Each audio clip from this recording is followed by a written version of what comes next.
কলিজার যুবক বাবা, রাগ করিও না, বেয়াদবি মাফ করিয়া দিও। অথচ তোমার মতো আমি যে এতক্ষণ তোমারে বয়ান শুনাইলাম, একবারও কিন্তু বলি নাই আমি 5 কলি টুপি মাথায় দিছি তোরা দে না হয় জাহান্নামে যাবি, একবারও বলি নাই। আমি এতক্ষণ যে বয়ান শুনাইলাম আমি কওমি মাদ্রাসার সন্তান, একবারও বলি নাই তুমিও কওমি মাদ্রাসায় না গেলে তোমার কপাল পুড়ে যাবে। আমি তাবলীগের লাইনের সন্তান, পীরের একজন মুরিদ, একবারও বলি নাই তুমি যদি পীরের কাছে না যাও, তাবলীগে না যাও, তুমি জাহান্নামী হয়ে যাইবে, একবারও বলি নাই। তো তোমার টেনশন নাই, আমি দ্বিতীয়বার বলবো না, কোনো টেনশন নাই। আমি তোমার হুজুর বানাইতে আসিনি, বরং আমি তোমাকে চাই তুমি স্কুলে পড়ো, কলেজে পড়ো, চাকরি করো, ব্যবসা করো, ডাক্তার হও, ইঞ্জিনিয়ার হও, প্রফেসর হও। তবে আমার ছোট একটা দাবি, জীবনে বেয়াদব হইবা না। তোমার আচরণে কোনোদিন মা বাবা যেন কষ্ট না পায়, ওলামায়ে কেরাম কষ্ট না পায়, শিক্ষকেরা যেন কষ্ট না পায়। কারণ মা বাবারে কষ্ট দিয়ে যদি সামনে আগাও, কপাল পড়ে যাবে, চরিত্র ধ্বংস হয়ে যাবে। শিক্ষকের বরদোয়া যদি কপালে লাগে, শিক্ষার জগৎ থেকে হারায় যাবা। আলেমের বরদোয়া যদি কপালে নিয়ে নাও, জীবনে চরিত্রের রাস্তা খুঁজে পাইবা না। অতএব ডাক্তার হও, আদুওয়ালা ডাক্তার হইও, তাসলিমার মতো বেয়াদব যদি হও, জুতা খাইয়া পালাতে হবে। মা বাবার দোয়া, শিক্ষকের দোয়া, উলামায়ে কেরামের দোয়া নিয়ে সামনে আগাই উড়ে যুবক। এবার একটু বাস্তবে তাকায় দেখো তো, জীবনে কোনোদিন মাদ্রাসায় পড়ে নাই, আলিফ বা তাও জানে না। তোমার মতো যুবক স্কুলে পড়ে, কলেজে পড়ে, চাকরি করে, ব্যবসা করে, 5 বেলার নামাজ পড়ে, সত্য কথার সাক্ষী দেওয়া আছেন। আর ওয়াজের দরকার নেই, এই কথাটাই তোমার জেহেনে ঢুকাও, বিবেকের প্রশ্ন করো। তোমার মতো যুবক যদি জেনারেল লাইনে থেকে নামাজ পড়ে, বলো তুমি কেন নামাজ পড়তে পারো না? অবশ্যই তোমার কপালে কারো অভিশাপ লাগছে। তোমার মতো যুবক রাস্তায় গাড়ি চালায়, নামাজ ছাড়ে না, বলো তুমি কেন পারবা না? তোমার মতো যুবক নদীর মধ্যে মাছ ধরে নামাজ পড়ে, কৃষি কাজ করে নামাজ পড়ে, রেবারি, পুলিশ, বিডিআরের চাকরি করে নামাজ পড়ে, তুমি কেন পারো না? ওসি, ডিসিএসপি, উকিল, ব্যারিস্টার নামাজ পড়ে, তুমি কেন পারো না? তোমার মতো যুবক শ্রমিকের কাজ করে, ব্যবসা করে, হালাল ভাবে চলে, ঢাকা কলেজে গিয়ে দেখা, জাহাঙ্গীরনগরে গিয়ে দেখো, তোমার মতো ছাত্র কলেজে পড়ে, মাথায় পাগড়ি, বড় দাড়ি, বড় জামা, মসজিদের খতিব। ও ভাই, তুমি কোন মসজিদের খতিব? বলে আমি কোনদিন খতিব কেন হবাম, তার আমি ভালো করে পারি না। এই অবস্থা কেন তোমার? বলে আমার মা বাবার দোয়া আর উলামায়ে কেরামের নেক নজর। বানায় বলতেছি নাই এরকম ছাত্র? তোমার সমস্যা কি? তোমার কপালে কার বরদোয়া লাগছে মনে হয়? নাইলে এইরকম খারাপ তো তুমি হইতে পারো না, তুমি তো মুসলমান। ঘটনাটা মনে আছে তো? শেষ, 5 মিনিটে শেষ। বড় ভাই কি কইছে? কি কইছে? এমন একটা মেয়ে আমি বিবাহ করতে চাই যে আমাকে জান্নাতে নিয়ে যাবে আমার ডান হাত ধরে। ছোট ভাইটা তোর কপালে এমন মাইয়াও নাই, বিয়েও নেই। বড় ভাইটা আল্লাহ যদি কবুল করে সময় লাগবে না, ঠিকই কিছুদিনের মধ্যে খবর পাশে এক এলাকায় আল্লাহ রয়েছে। আগের দিন তো এখনো একটু কমে গেছে, জয়পুর থেকে আল্লাহ এলাকায় এলাকায় ঘুরতো না কি? আরে আগের দিন তো কই গেল বরকত? বড় বড় আল্লাহ আমাদের জমিনের মধ্যে চরমনাই, সারসিনা সহ যারা আছে, ফুরফুরা, এই আল্লাহ সপ্তাহে সপ্তাহ গিয়া গিয়া মুরিদের বাড়ি বাড়ি ঘুরতে যান, দাওয়াত দিতেন। এখন তো কমে গেছে, এখন তো প্লেন, এখন তো অটো, দেখেন না বয়ানে আইয়া ডাইরেক্ট বহু, কোনো টাইম নেই, সময় নেই। স্টেজে দিবি মেলে গাড়ি গেল, বাস স্টেজ উঠছি আমার তো শরীয়তপুর, এখান থেকে গিয়ে সেখানে বয়ান করতে হবে, কালকে মাগরিব পড়তে হবে চট্টগ্রামে, বাবার টাইম নেই। আর আগে আল্লাহ সপ্তাহে সপ্তাহ মানুষের এলাকায় থাকতেন, মসজিদে থাকতেন, মানুষজন আসতো দোয়া নিতে, ঠিক নেই? এলাকার পাশে একটা খবর, একজন আল্লাহর ওলি আছেন, ওখানে মসজিদে থাকেন, এলাকার মানুষের জন্য দোয়া করেন। ওই বড় ভাই খবর পাইয়া তিনি দোয়ার জন্য চলে গেল। ফজরের নামাজ ওখানে পড়িয়া আল্লাহর ওলির সাথে একান্তে কথা বললেন, হযরত আমার জন্য একটু দোয়া করবেন, আমি যেন আল্লাহর পথে চলতে পারি। হযরত বলে, এই বিয়ে করছো নি? কয় না। কেন করো না? বলে, মেয়ে পাই না। কেমন মেয়ে চাও? হুজুর দোয়া করবেন, আমি এমন একটা মেয়েকে আমার স্ত্রী বানাতে চাই যে আমার ডান হাত ধরে আমাকে জান্নাতের পথে নিয়ে যাবে।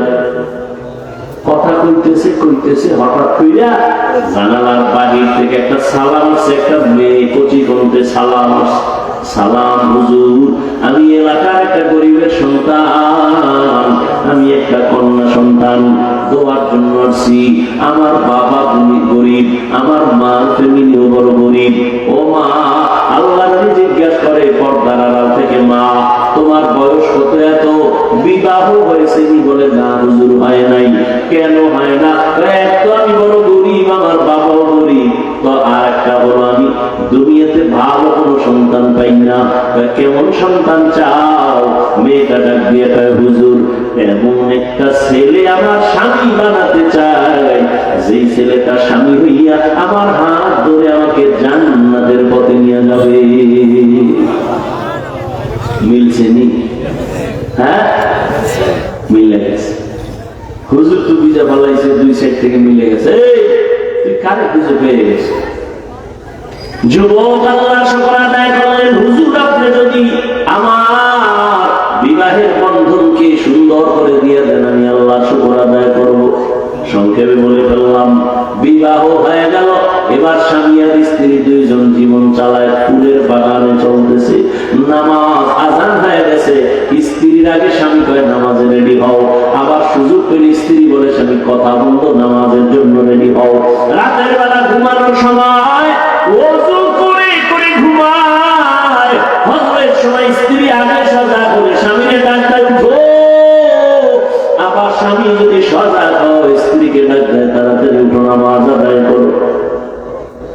আর তাহাজ্জুদে কান্না করে, হে মালিক, জীবনে আশা সবই পূরণ করছো, এখন আমার জীবনের আর একটা আশা আছে, আমার আর স্বামী স্ত্রী নেককার সন্তান দেও, একটা তোমার খাস বান্দা তুমি আমাদের দান করো। দুইজনে যখন দোয়া শুরু করেছে, গভীর রাতে আল্লাহর আদালতে দোয়া কবুল হয়ে গেল। ভালো একটা নেককার সন্তান তাদের গর্ভে চলে আসলো। যুবকেরা খেয়াল করিল, ভালো একটা সন্তান তাদের গর্ভে চলে আসলো। এবারে ইবাদত চলতেছে, কান্না চলতেছে, দোয়া চলতেছে। সন্তান যখন দুনিয়াতে আসে, দুনিয়াতে আসার পর এবার প্রথম কাজ হলো ডান কানে আজান দিবে, বাম কানে ইকামতের আওয়াজ দিবে। এবার আওয়াজ দেওয়াই হয়ে গেল সুন্নত অনুযায়ী। এবার দ্বিতীয় 7 দিন যখন হবে, চুল ফালাবে, একটা সুন্দর নাম রাখবে। চুল ফালাইয়া নবীর তরিকে একটা সুন্দর নাম রাখছে। শেষে নামটা বলবো, বাসায় গিয়া নামটা তুইটা ইতিহাস খুঁজে খুঁজে বের করবি। নাম রাখছে সুন্দর। এরপরে মা বাবার হক হলো সন্তানের আদর শিক্ষা দাও। আল্লাহ রাসূলুল্লাহ সাল্লাল্লাহু আলাইহি ওয়া আলিহি ওয়াসাল্লাম, মান বুলিদা লাহু ওয়ালাদুন ফালইহসিন ইসমাহু ওয়া আদাবা, ফাইদা বালাগা ফালিয়ুযাওবিজহু, ফাইন বালাগা ওয়া লাম ইউযাওবিজহু ফাআসাবা ইসমান ফাইন্নামা ইসমুহু আলা আবি। মা বাবার প্রথম সন্তানের আদর শিক্ষা দেও। দুনিয়াতে সবথেকে আদর শিক্ষা দিছি রহমতের নবীর আদর্শ। সন্তানদের এবার আদর শিখাইয়া অল্প বয়সে যুবক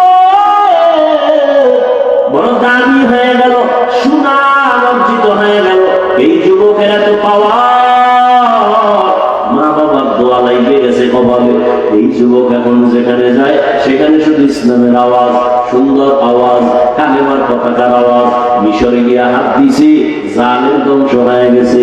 বাইতুল মুকাদ্দাস আমাদের প্রথম কিবলা, ইহুদি বেঈমানেরা দখল করেছে। এই যুবক সিরিয়াটারে দখল করেছে, এই যুবক মিশর বিজয় করেছে, এই যুবক বাইতুল মুকাদ্দাসের জালিম থেকে মসজিদকে নিরাপদে নিয়ে আসছে। ও যুবক বাবারা, এই মা বাবার দোয়া পাইয়া যেই সন্তান দুনিয়ায় নাম করে গেছে, ইতিহাসের পাতায় তার নামে এখনো স্বর্ণাক্ষরে লেখা আছে। গুগলে গিয়া সার্চ দিয়া নামটা বাইর কইরা জীবনীটা পড়িয়া দেখবি, ও যুবক, সেই যুবকের নাম সালাউদ্দিন আইয়ুবী রাহমাতুল্লাহি আলাইহি। গুগলে গিয়া সার্চ দিবি সালাউদ্দিন আইয়ুবীকে, বের করবি সালাউদ্দিন আইয়ুবীর ইতিহাস পড়ো। দুনিয়া কম্পন শুরু হয়ে গেছে তার নামে। তুমিও তো সেই যুবকেরই একটা লাইনের সন্তান। তোমার কি হলো? তোমার কিসের অভাব? তুমি কেন পারো না সমাজকে সুন্দরভাবে ফুটায় তুলতে, চরিত্রহীন না করে আদর্শওয়ালা বানাতে? তোমার মধ্যে আল্লাহ এত সুন্দর কিছু দিয়েছেন যে তুমি একাই সম্ভব সমাজকে কুলুষ মুক্ত করা, আদর্শওয়ালা বানানো, গোটা দুনিয়াকে আলোকিত করা। মনটারে তৈরি করে নাও রে যুবক বাবা, ও পর্দানারে আম্মা জানেরা, আপনাদের সন্তানদেরকে যতই বয়ান আমি শোনাই, আপনাদের দোয়া যদি না থাকে সন্তান কোনোদিন সফল হতে পারবে না। এই দুনিয়ায় যত ভালো ভালো সন্তান আছে, মায়ের অবদান। এরে আম্মা জান, আপনাদের জীবন কত ধন্য। আপনারা নবীদের মায়ের মতো মা, সাহাবায়ে কেরামদের মায়ের মতো মা। আপনারাই তো খাদিজা রাদিয়াল্লাহু আনহার মতো দামি নারী, আয়েশা রাদিয়াল্লাহু আনহার মতো দামি নারী, ফাতেমা রাদিয়াল্লাহু আনহার মতো দামি নারী। এরে আম্মা জান, মনে কি চায় না একটা আদর্শ সন্তানের মা হয়ে কবরে যাবেন? সন্তানটারে ডাক্তার বানাবেন, ইঞ্জিনিয়ার, প্রফেসর বানাবেন, বেয়াদব বানাবেন না। আদবওয়ালা সন্তান যদি রেখে যান, ডাক্তার হবে, ডাক্তারি করিয়াও কোরআন করে করে মা বাবার জন্য দোয়া করবে। ও পর্দার আড়ালের মা, আপনার মতো কত মা এখন এই অঞ্চলে পাওয়া যাবে। পর্দা করে, নামাজ পড়ে, বেপর্দায় চলে না, নামাজ ছাড়ে না, মোবাইলে সময় নষ্ট করে না, স্বামীর মাল হেফাজত করে, খেয়ালত করে না। এরে আম্মা জান, আপনি কেন পারবেন না? এখনো সময় আছে, তওবা করেন। জীবনে আর নামাজ ছাড়বেন না, বেপর্দায় চলবেন না। মা বাবা হইয়া সন্তানকে আদর্শ ডাক্তার বানানোর মেহনত করবেন, আদর্শ ইঞ্জিনিয়ার, প্রফেসর বানায় যাবেন। এখনো সময় আছে, তওবা করে মনে মনে আল্লাহর কাছে বলতে থাকেন। জীবনে স্বামীর মাল খেয়ানত করবেন না, মোবাইলে সময় নষ্ট করবেন না।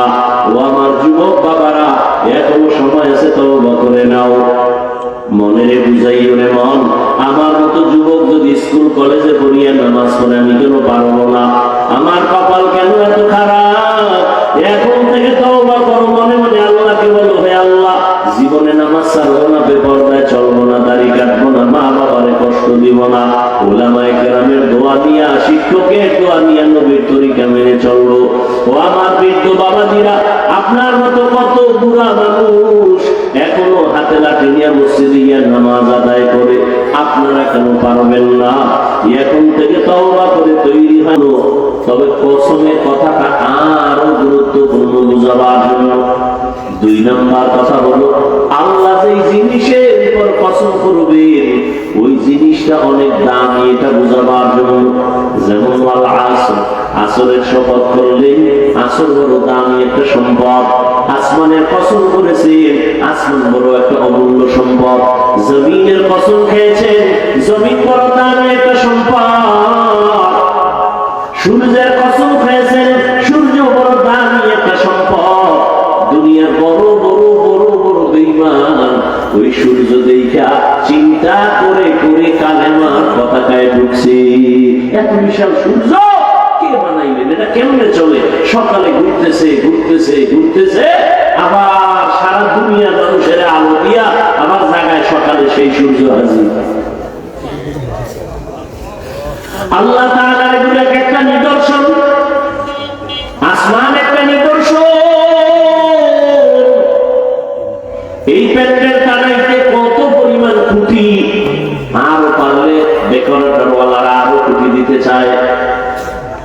প্যান্ডেলে এতগুলো খুঁটি যদি দেওয়া লাগে, আল্লাহর আসমান 7টা আল্লাহ টানায় রাখছেন, কোন খুঁটির কোনো প্রয়োজন হলো না। নিচের থেকে খুঁটি নাই, উপর থেকে রশির কোনো টানাও নাই। এগুলো জ্ঞানী যারা ভাবতে থাকবে আর বলবে রব্বানা মা খালাকতা হাযা বাতিলা সুবহানাকা ফাকিনা আযাবান নার। আল্লাহ তুমি অনর্থক কিছু বানাও নাই। আসরের শপথ করে আল্লাহ বুঝাইলেন আসর বড় দামি, এটাকে তুমি যদি দাম দাও তো তোমারও দাম বেড়ে যাবে। এরপরের কথাগুলো আরো গুরুত্বপূর্ণ। আল্লাহ বলেন ইন্নাল ইনসানা লাফি খুসর। কসম খাইয়া কথাটার গুরুত্ব বাড়াইলেন, আবার ইন্না নিশ্চয়ই তাকিদ দিলেন সব দুনিয়ার মানুষ অবশ্যই জাহান্নামী। দেখেন তো, একদিকে কসম খাইলেন, আবার তাকিদ দিলেন দুইটা। ইন্না এক তাকিদ, লাফি নাম তাকিদ। বারবার তাকিদ দিয়ে বললেন দুনিয়ার সব মানুষগুলো জাহান্নামী, একজন মানুষও বাদ নাই। আল ইনসানের আলিফলাম ইস্তেগরাকি, সব মানুষ।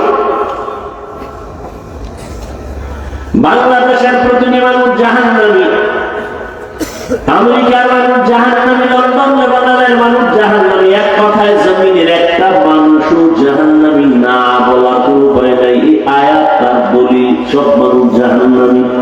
তুমি এটারে হালকা মনে করবা, শপথের সিল লাগাই দিছে, শপথ, কোনো সন্দেহ করা যাবে না। এরপরে আবার ইন্না নিশ্চয়ই, আরো মজবুত, লাফি খুসর, অবশ্যই জাহান্নামী। এতগুলো কথা এত তাকিদ দিয়ে শোনার পরে কি মনে হয় আল্লাহর কথা মিথ্যা? সব মানুষ জাহান্নামী, কসম খেয়ে বলছেন, তাকিদ দিয়ে বলছেন, সন্দেহ করা যাবে? তাহলে এবার নামাজ রোজা করে লাভ কি? আল্লাহ শপথ করেই যদি বলে সব মানুষ জাহান্নামী, তাহলে আর ইবাদত করে লাভ কি? কথা কি শেষ? আল্লাহ কয় যতই তাকিদ দিছি, কিন্তু নামের ব্রেক লাগাই দিছি। ইল্লা কিন্তু, সব মানুষগুলো জাহান্নামে যাবে, কিন্তু 4 গুণওয়ালারা জাহান্নামে যাবে না। কয় গুণ? ইল্লাল্লাযীনা আমানু ওয়া আমিলুস সালিহাত ওয়া তাওয়াসাউ বিল হাক্কি ওয়া তাওয়াসাউ বিস সাবর। 1 নম্বর গুণের নাম ঈমান, দ্বিতীয় গুণের নাম নেক আমল। প্রথম গুণের নাম কি? দ্বিতীয় গুণের নাম কি? ভালো করে খেয়াল করেন। আল আসর সূরাটা সবার প্রিয় একটা মুখস্থ সূরা। ছোট্ট সূরার মধ্যে পুরা জিন্দেগি ঢুকানো। টের পাইবেন কে জান্নাতের পথে আছেন, কে জাহান্নামের পথে আছেন। এই সূরা আপনাকে বলে দিবে। সব মানুষ জাহান্নামে যাবে, 4 গুণওয়ালারা জান্নাতে যাবে। 4 গুণের মধ্যে প্রথম 2টা গুণ ঈমান আর নেক আমল। এটা আল্লাহর হক। কার হক? আল্লাহর হক। আর ওই যে 2টা গুণ আছে, ওই 2 গুণ হলো বান্দার হক। সেটা কি? ঈমান ও আমলের দাওয়াত অন্যকে দাও, আর যারা ঈমান আমলের বিরোধিতা করে তাদের বাধা দেয়, ধৈর্য ধারণ করো। এখান থেকে কি বুঝলাম? ঈমান আর আমল আল্লাহর হক, অন্যরে দাওয়াত দেওয়া। বাংলায় বলে সৎ কাজের আদেশ দাও, অসৎ কাজে বাধা দাও। এই 2টা গুণ হলো বান্দার হক। আপনারা শুনছেন আগেও, আল্লাহর হক যদি বান্দা ত্রুটি করো আদায় করতে আল্লাহ ক্ষমা করে দিবেন, কিন্তু বান্দার হক বান্দা যদি ক্ষমা না দেয় আল্লাহ ক্ষমা দিবেন না। তাহলে যারা আমরা ঈমানওয়ালা আমলওয়ালা, আমাদের মাত্র আল্লাহর হক আদায়ের পথে আমরা আছি। ঈমান আছে, আমল আছে, মাত্র আল্লাহর হক আদায়ের পথে আছি।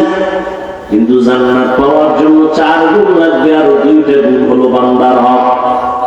ঈমান আমল আমি একা আনলে হবে না, অন্যরে দাওয়াত দেওয়া লাগবে। ঈমান আমলের দাওয়াত যারা বিরোধিতা করবে বাধা দেওয়া লাগবে।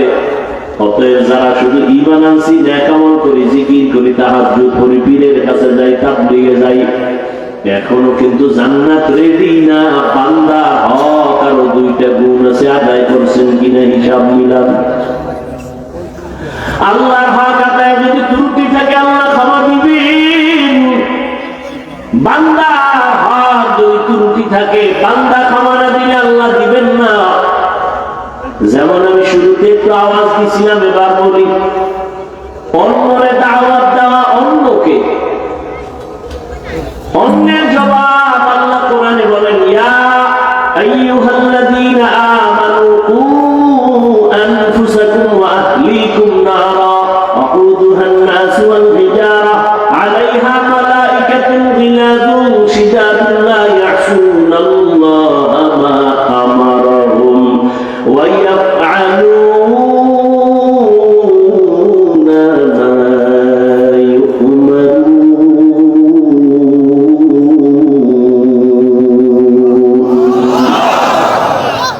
আল্লাহ বলেন, ও মুমিন, জাহান্নাম থেকে নিজেকে বাঁচাও। তোমার পরের দায়িত্ব আপনার সন্তানের বাঁচাবেন। স্বামী, আপনি জাহান্নামের আগুন থেকে নিজেকে বাঁচাবেন, তারপরের দায়িত্ব স্ত্রীকে বাঁচাবেন। শিক্ষক, জাহান্নামের আগুন থেকে নিজেকে বাঁচাবেন, তারপরের দায়িত্ব আপনারা হাল ছাত্রকে জাহান্নামের আগুন থেকে বাঁচাবেন। ডাকবেন আর জিজ্ঞাসা করবেন, এই সন্তান, নামাজ পড়ছো নি? বলে পড়ি নাই। রোজা রাখছো নি? বলে রাখি নাই। কেন? এবার সন্তান বলবে, আমার কোনো দোষ নাই, আমি দুধের দোয়া। তো সমস্যা কি? আমার আব্বা আম্মা সব ঝামেলা। তাই বলে দলিল কোরআনের আয়াত, সূরা আহজাব 7 রমাজানে আমার আম্মা মাঝে মাঝে বলতো, সাহারি খাইয়া রোজা রাখ। আব্বা জান কইছে, খবরদার, চেহারা নষ্ট হয়ে যাবে। এরকম বাপ নাই? রোজা রাখলে কি নষ্ট হবে? ওই আব্বা জানের জিজ্ঞাসা করতে মনে চায়, এই বাপ নামের কলঙ্ক, রোজা রাখলে চেহারা নষ্ট হবে। এবার তাকায় দেখো, মোবাইল চালাইয়া সারা রাত রুমের মধ্যে গুনাহ করে কবিরা গুনাহ দেখে দেখে চেহারার মধ্যে নূর নাই, চেহারাটা নষ্ট। তোমার এই সন্তানের চেহারাটা ভালো বানাইবা কেমনে? বিয়ার আগেই চেহারাটা নষ্ট হয়ে গেল, যৌবনও শেষ, জীবনও শেষ।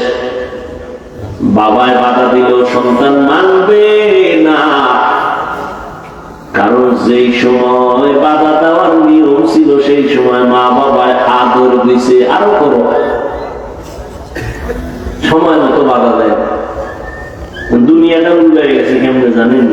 প্রত্যেক সন্তান মা বাবারে ভয় করবে, আর এখন উল্টা মা বাবা সন্তানের ভয় করে, কখন পিড়ায়। প্রত্যেক ছাত্র শিক্ষকের ভয় করবে, কিন্তু এখন শিক্ষক ছাত্রকে ভয় করে, কখন বেদুরি করে দেবে।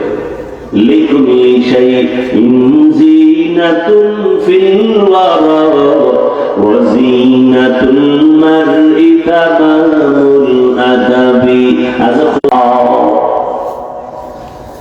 ও পর্দার আড়ালের আম্মা জানেনা, ও আমার বৃদ্ধ বাবাজি,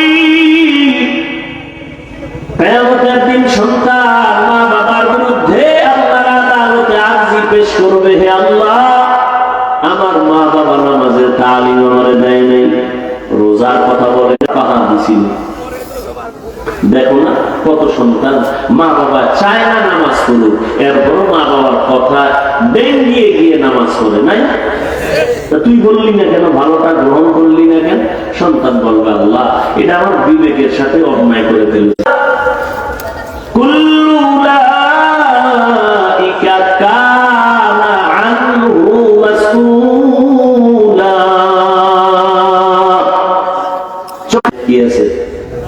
আল্লাহ, যেই মা বাবার কারণে দাঁড়িয়ে রাখতে পারি নাই, মা বাবার বয়ানের অভাবে নামাজি হতে পারি নাই, ও আল্লাহ, আমার দাবি হইল আমার যদি তুমি ফিডা এক মা বাবারে ডবল শাস্তি দেওয়া লাগবে। কোরআনের আয়াত, রব্বানা আতিহিম দিফাইনি মিনাল আযাব ওয়ালআনহুম লা'নান কাবীরা।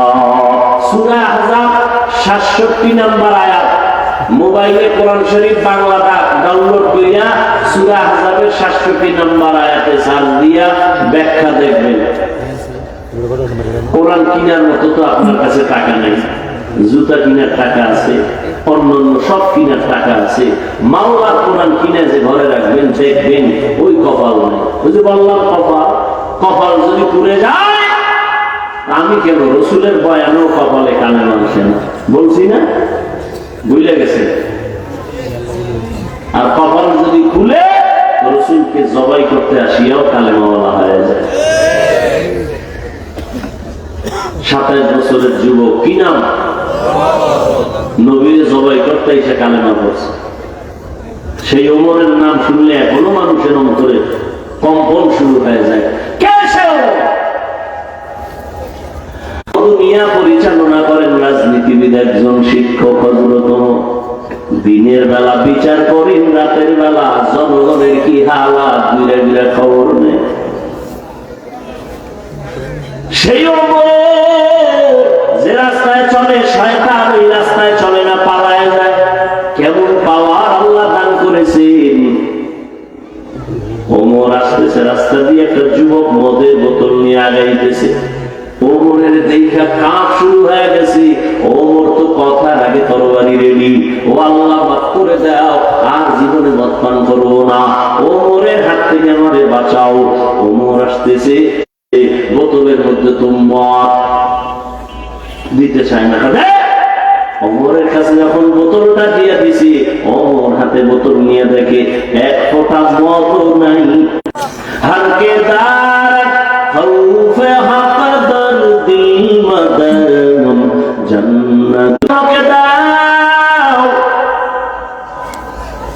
নিজে ঈমান আনো, নিজে আমল করো, তারপরে অন্যকে দাও। মা বাবা প্রথম দায়িত্ব নিজে নেক আমল করবে, এরপরে সন্তানদেরকে আমলওয়ালা বানাবেন। এক বাবাই গিয়া, ওমরের আদালত তো আগুন আগুন, বাবাই গিয়ে বিচার দিছে, আমার ছেলে হক আদায় করে না। ওমর কয়, আপনার কথায় বিচার হবে না, বাদী পেয়েছি, বিবাদী কেউ। ছেলেরে হাজির করা হলো। ছেলের গায়ে কার আদালতের হয়েছে? পাইছি হলি। 1 নাম্বার হক হলো তোমার বাবা একটা ভালো মা ঘরে আনবে, এটা 1 নাম্বার কাম। ভালো ফল খেতে চাইলে ভালো গাছ লাগাও। ভালো সন্তান যদি পেতে চাও, ভালো মা ঘরে নাও। ভালো মা তুই পাইবা, রমনা পার্কে যাই দেখো ডানা কাটা ভরি ঘরে নিয়ে আসো। ডানা কাটা ভরি মানে কি? ও ঘরে আসলেই ডানা কাটবে, মায়ের ডানা কাটবে, বাবার ডানা কাটবে, শেষে স্বামীর দেও কাটবে। ডানা কাটা ভরির কামই হলো ডানা কেটে দাও। কিছুদিন পরে বলবে তোর মা খারাপ, বাপ খারাপ, ঢাকা লও। ঢাকা যায় আলাদা ফ্ল্যাট লইয়া কিছুদিন আউলা জাউলা জিন্দেগি চালায় বলবে তোর ডানাও খারাপ, হিজরত করলাম, থাক তুই একা। ভালো একটা মা ঘরে আনো। এরে পর্দার আম্মা জান, 5 মিনিটে একটা কেচ্ছা শুনাইতে চাই, শুনবেন নি? শুনবেন? ঘুমাসতেছে আপনাদের? যদি কেউ ঘুমাবো, পৃথিবীর শ্রেষ্ঠ মিথ্যাবাদী সে। বাঙালি রাতে ঘুমায় না, সারাটা রাত মোবাইলের হক আদায় করে। বউয়ের হক আদায় করে না, সন্তানের হক আদায় করে না। কিসের হক আদায় করে? মোবাইলের হক। এক সূরায় কয় যদি আল্লাহ উসিলায় মাফ করে। সারাটা রাত মোবাইল আর মোবাইলে গুনাহ গুনাহ গুনাহ, ঘরটার মধ্যে শুধু গুনাহ চলে। বাইশে গেছো মোহাম্মদের উম্মত হইয়া, না হয় রাতের ঘুমের মধ্যেই উঠা দেখতে চেহারাটা শুকর হয়ে গেছে, কুত্তার মতো হয়ে গেছে, শুধু মোহাম্মদের উম্মত হওয়ার কারণে বেঁচে গেলাম। অন্য নবীর উম্মতেরা গুনাহ করলে ঘুমের মধ্যে চেহারা পাল্টায় যাইত, তার থেকে গুনাহ তো তোমরা কম করো না, কিন্তু চেহারা কেন পাল্টায় না? রহমতের নবী আমরা উম্মত, আর আমার আল্লাহ আমার নবী এত মহব্বত করতেন। মুসা নবী আল্লাহর বন্ধু, ঈসা নবী আল্লাহর বন্ধু, আমার নবী আল্লাহর বন্ধু, সব নবী আল্লাহর বন্ধু। তবে সব নবীরা আমার আল্লাহর আশিক, আর আমার আল্লাহ হলেন মুহাম্মদের আশিক। ইমামুল আউয়ালিন আল আখিরিন বহরে সাদকা রাহমাতাল লিল আলামিন সাইয়্যিদুল কাউনাইন খাতামুল মুরসালিন আখিরামত বুদে ফখরুল আউয়ালিন। এরে আল্লাহর বান্দারা, এত ভালো মা ঘরে আনিও।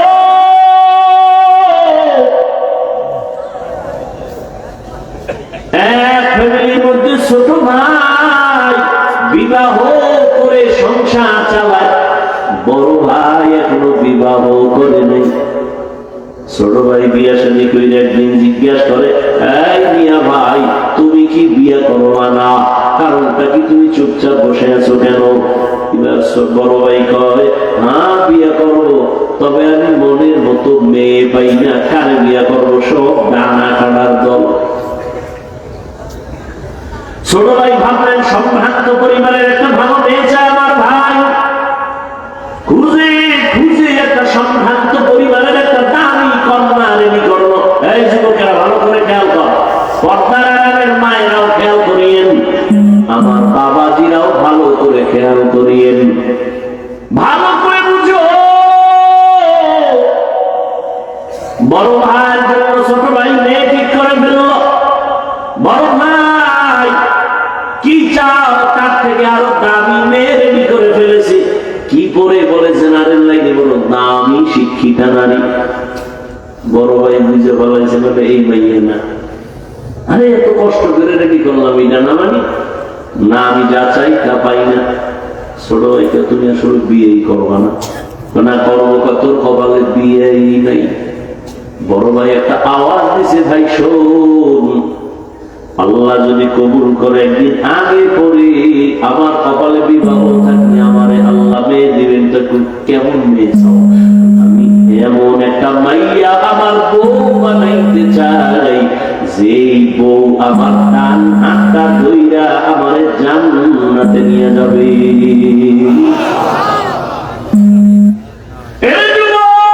ভালো করে বুঝে নাও, হেলায় হেলায় তো কম কাটাই মিনারে মনে চাইছে পার্কে যাবি, তোরাই গেছো, কেউ বাধা দিছে মানো নাই। মনে চাইছে তারিখের কেটে ফেলেছো, কেউ বাধা দিছে মানে না, মানো নাই। মনে চাইছে মোবাইল চালাবি, চালাইছো, বাধা মানো নাই। মা বাবায় বাধা দিছে, মায়ের গালি দিছো, বাবারে গালি দিছো। আলেম বিরোধিতা করছে, আলেমের সাথে দুর্ব্যবহার করেছো। শিক্ষক বাধা দিছে, শিক্ষকের সাথে বেয়াদবি করেছো। কত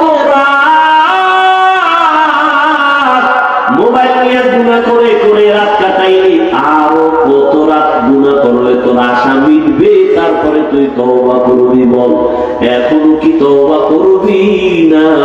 মনে মনে কত শখ ছিল, জাহান্নামের বাগানে যাবি, পার্কে যাবি, মেয়েদের নিয়ে আড্ডা দিবি, নাচ গান করবি, কত শখ জীবনে মিটাইলি। এখন কি তোর বাকি আছে? আরো গুনাহ করবি, তারপরে তওবা করবি। তবে আগে আমাকে বল, তোর হায়াতের আর বাকি কয়দিন? করোনার ভেতরে যুবকের লাশ আর লাশ, ছাত্র জনতার আন্দোলনে তাজা যুবকের লাশ, ঘুমের বিছানায় যুবকের লাশ, পানির নিচে যুবকের লাশ। আমাদের বরিশাল রোডটার মধ্যে এমন একটা দিন অ্যাক্সিডেন্ট হয় না। আর যুবকদের জন্য নতুন ভাবে মরণের আর এক হাতের নাম হলো মোটর সাইকেল, বাইক। কি ওটার উঠলেই তো শরীর আগুন হয়ে যায়, কি ঠান্ডা ঠান্ডা।